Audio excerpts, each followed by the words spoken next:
Okay, hey. All right, so now we started with a whole brisket. We made some ground beef. Now for another meal tomorrow night, which is why I'm starting now because we're gonna marinate some stuff.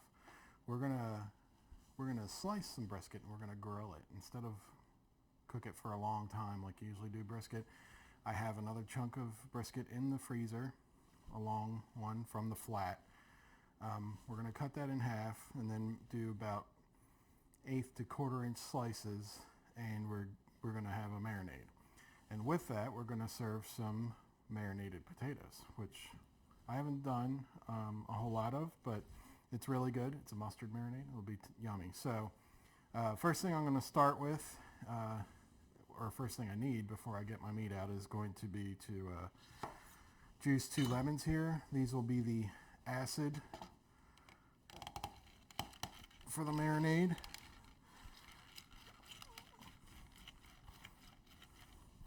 If you all want to save yourself a lot of trouble, invest in a juicer like this, which will catch the seeds and the juice, and you can pour off the juice without any of the pulp or seeds, or you can pour it with the pulp, but it also measures. But the other thing is that you will get every ounce of lemon juice or lime juice or whatever out of the fruit, which is very important to me. I hate trying to juice these with a spoon or your fingers, and you end up wasting half the fruit. I like them nice and clean when I'm done.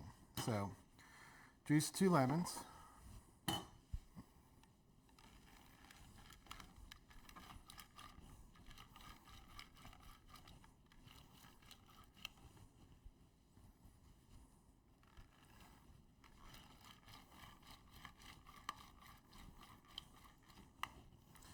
Which, if I'm correct, will net us around a quarter to a third of a cup.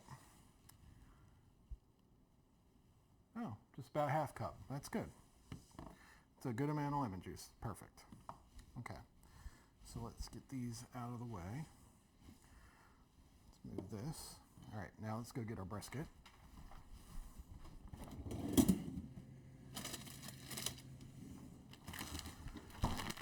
Our hunk of brisket has been chilling in the fridge. I've mentioned this before, but if you want to slice meat thinly, it's got to be almost frozen. It's not solid, but definitely some stiffness here. Also, you want, instead of trying to slice across this whole thing, we're going to cut it in half to make our lives easier. And like I said, 1/8 to a quarter-inch strips.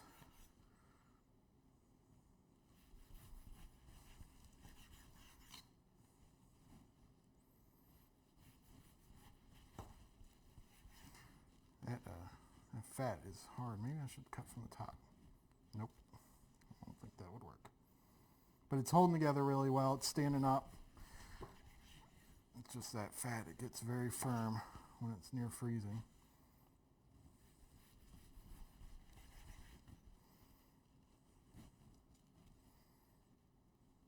So you can see we have a fat cap here, but the meat itself is pretty lean. That's why we're going to let it marinate overnight. The lemon juice will definitely break that down some. And the spice mix that I'm going to show you and tell you about here will penetrate it. And it's just going to make a really wonderful marinated steak type thing that everyone will enjoy. And I haven't been out on the grill in a while, so this is, you see,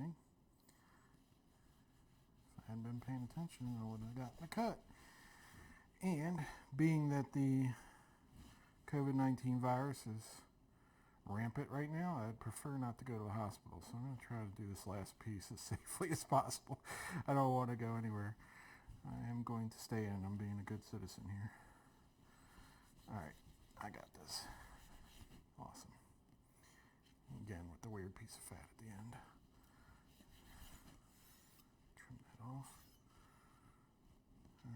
looking good. All right. All right, so we have the meat. I'm going to go right back in the bag we started with here.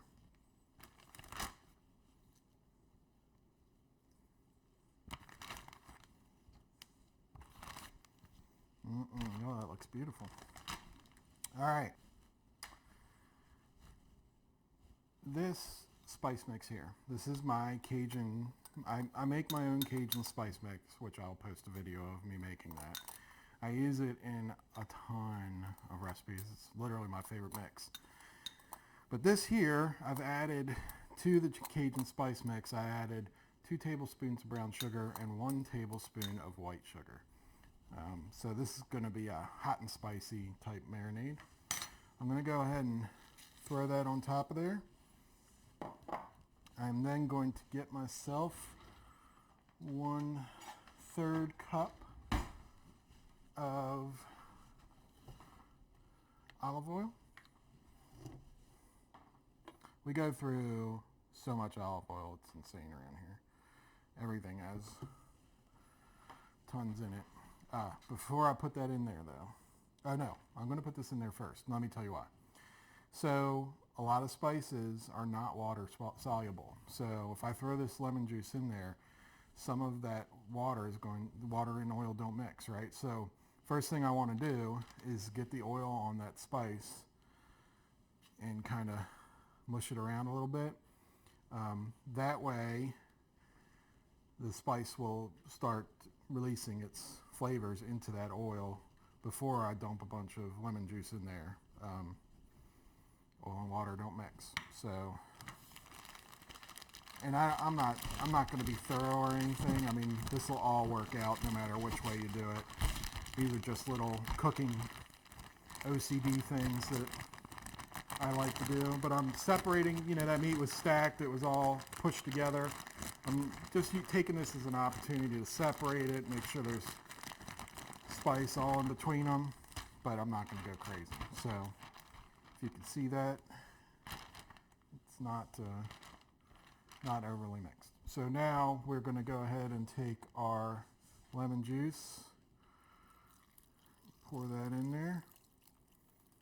Again, that came out to a 1/2 cup. It's about right. Set that aside. Seal our bag almost all the way. Now we're going to push that air out of it without spilling anything. Try to get most of the air out and then we'll seal it. So it's nice. It's not vacuum sealed or anything, but it's tight. So you don't want water rolling around in empty spaces, or any liquid or marinade, I should say, rolling around in empty spaces in there. You want it as close as possible. So we have that cooking in the marinade, and we're going to let that set for 24 hours. So dinner tomorrow. I'm going to go ahead and put that in the fridge. I will come back to that several times over the next 24 hours and kind of rough it up, make sure that it's all mixed. So let me move my meat out of the way here. So just using red potatoes here. So again, if you're going to cut something, if you're going to cook something, let's try to get it one size. So what do I got here? I got various sizes of potatoes. So we're going to go for like 1-inch cubes, I guess. So I'm just going to half it. I'm going to half that, and then I'm going to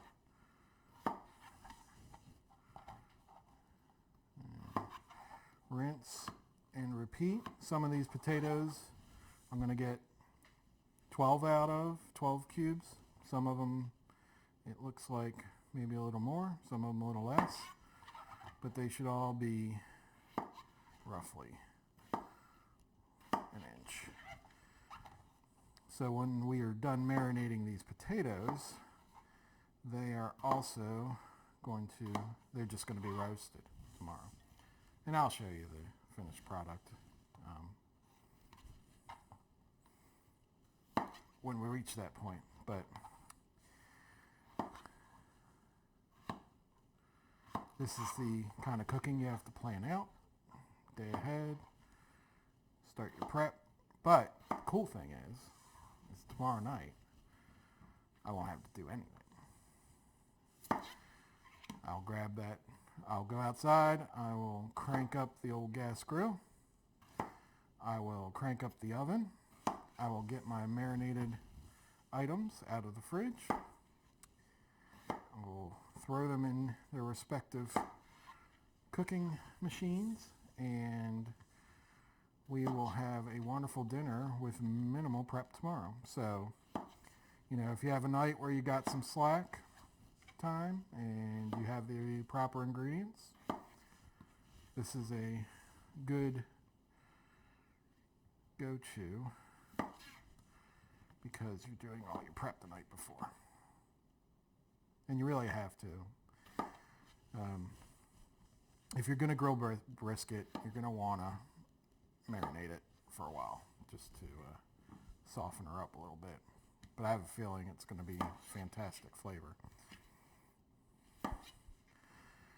I really wanted, which I have a lot of trouble getting around here.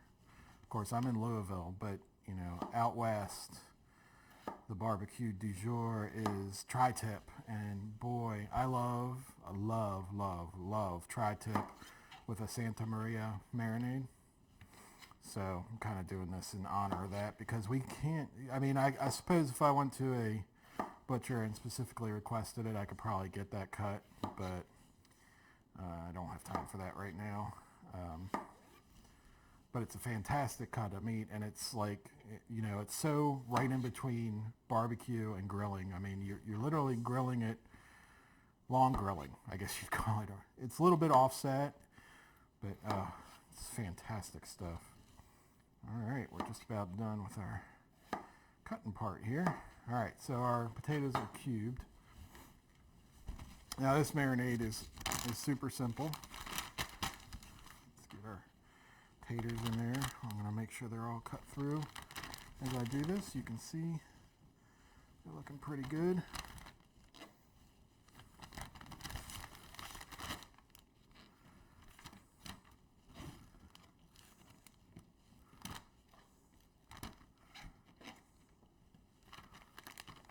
Oops, see, now I didn't cut that one all the way through.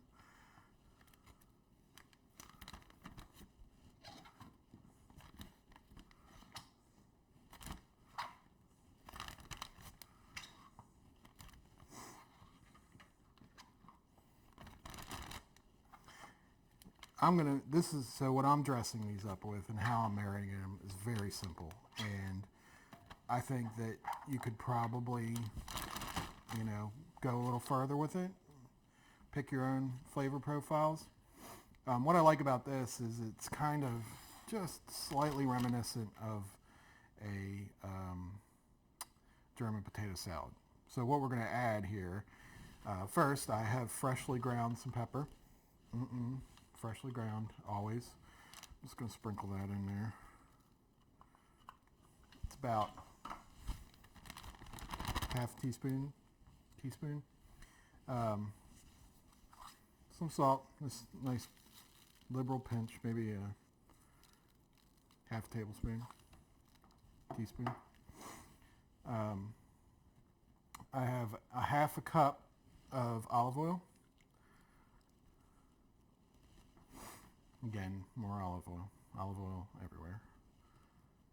Set that in here. And I have a quarter cup of just good old yellow mustard. Now, here's a spot where if your family loves fancy mustards, I would definitely, it's definitely a spot where you could individualize this meal by picking a unique mustard or something very bold, or, oh, you know what?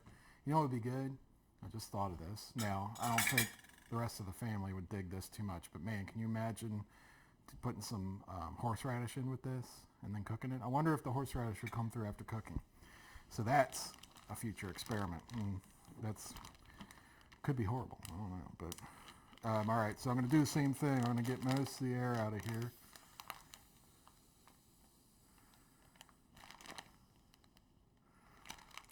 I'll seal it. and we're going to work it and get everything. So the cool thing about mustard, so everybody knows that, you know, when you make a salad dressing, you put mustard with oil because it's an emulsifier. It'll bring all the stuff that's in here together and it will mix with oil. So we're going to get a nice saucy sort of marinade all over these, and when we bake these tomorrow, roast them, it's going to form a nice crispy sort of crust on them. The salt will draw out some of the water. They'll cook nice and crispy.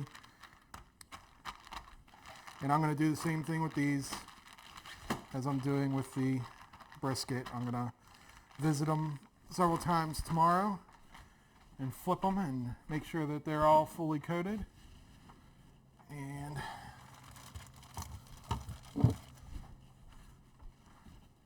I'll make sure to let you know how it went. So there you go. That is marinated brisket and marinated potatoes. And hopefully it will be a great dinner tomorrow. Talk to y'all soon. Bye.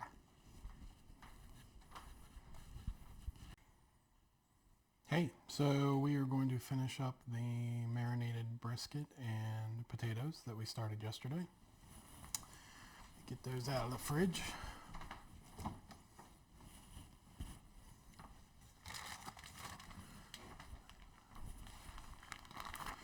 Now I've flipped these a couple times while they went. I have to say that I don't know, the marinade doesn't seem thick enough. I'm tempted to shake a little flour into here to give them a kind of coating, because I don't think they're going to form any sort of crust out of this mustard, but I think I'll just do it the way it is this time.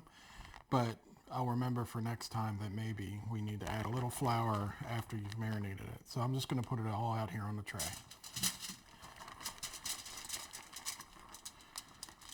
See how watery it is? I don't know if I like that. But I will also tell you how good it tastes later. Set this over here. Now our steak, it's looking well marinated, and that's looking a little thicker. So what I've done, unfortunately I don't have a camera outside, so you're just going to have to believe me about the grilling part. I'll show you what it looks like when it's finished. But when it's done, I'm going to take these out. Like we cut them at like a 1/4 inch, so they're going to need like 1 or 2 minutes on a side. It's going to go really fast. So I'm going to get my potatoes started first before I go on that. I've got my grill heating up, but these potatoes are going to need to cook for an hour, and I've already preheated the oven to 350.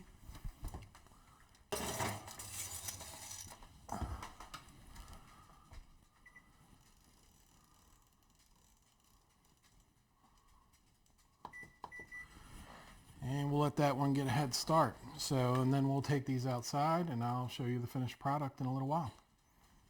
Okay. As you can see, the grilling is done. We got some good marks on them. They smell wonderful. And the potatoes are ready to come out. So, they did not, you don't see much of the marinade on there. Kind of what I expected, but I bet you they're going to taste great. I'm going to finish these with just a little bit of salt.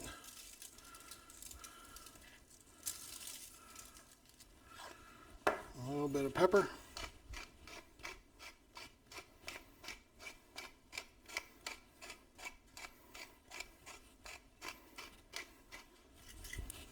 And we're good to go. I'm going to steal myself a tiny little piece here.